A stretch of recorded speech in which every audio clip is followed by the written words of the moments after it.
The Athabasca Basin in northern Saskatchewan is best known as the world's leading source of high-grade uranium and responsible for about 20% of the world's uranium. On the north shore of Lake Athabasca, the Beaver Lodge domain is situated. Historic work in the area dates back to the 1950s. Most of the uranium deposits in this region are associated with faults, as the faults provide ample fractured ground for hosting uranium mineralization. The main northeast trending faults in the region are the Black Bay and Boom Lake faults, which form the northwest and southeast boundaries of the Black Bay Shear Zone. The Black Bay Shear Zone is a major structural feature which hosts several past producing mines.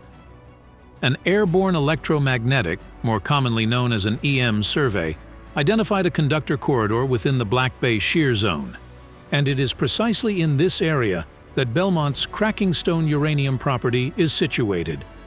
The Crackingstone property is only 6 kilometers from Uranium City and is accessible by road year-round.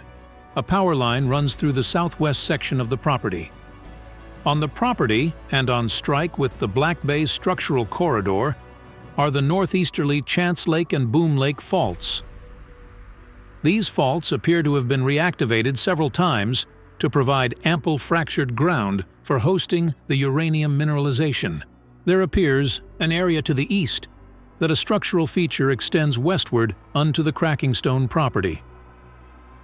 The intersection points of these northeast faults and east-northeast Crackingstone faults appear to be a selected area for the concentration of uranium mineralization as illustrated at the Cinch uranium mine.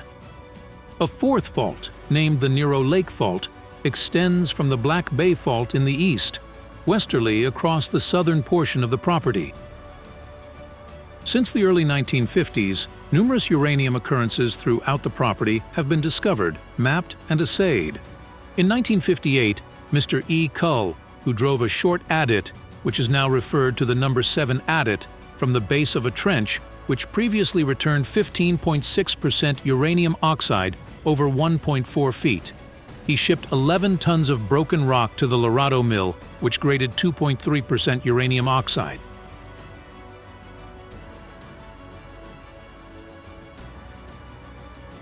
In 1959, uranium stain was visible at a few places near the Beck 91 showing. A grab sample containing considerable yellow stain from the Beck 93 showing assayed 12.53% uranium oxide. In 2007, Belmont completed a high-resolution airborne radiometric survey across the Crackingstone property, and the results immediately defined a property-scale uranium system. 3 major uranium corridors cut across the project, each controlled by a different fault zone. The first is the Chance Lake corridor in the north. This trend follows the Chance Lake Fault and hosts a series of discrete uranium highs that line up with historic showings and mapped structures. The second is the Boom Lake Crackingstone corridor, the strongest and most continuous uranium trend on the property. Running along the Boom Lake Fault and the Crackingstone Fault, this corridor contains the highest EU values on the survey and directly hosts the historic number 7 adit and the 2008 drill holes. This is the core of the Crackingstone uranium system. And the third is the Nero Lake corridor to the south. Here, a separate structural belt carries multiple uranium highs along the Nero Lake Fault, forming a fully independent trend parallel to the central corridor. When you overlay the radiometrics, the fault mapping, the EM conductors, and the high-grade uranium sampling, the picture is clear. Crackingstone hosts not one target, but 3 structurally controlled uranium corridors across the property. On December 2, 2025, Belmont announced the receipt of a Crackingstone drilling permit, allowing for up to 40 drill holes. The permit is valid through November 30, 2028.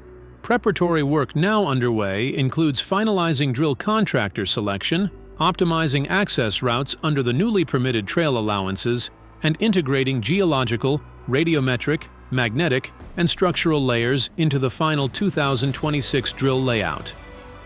The pieces are now in place: permits, data, and access, setting the stage for a high-impact 2026 drill program.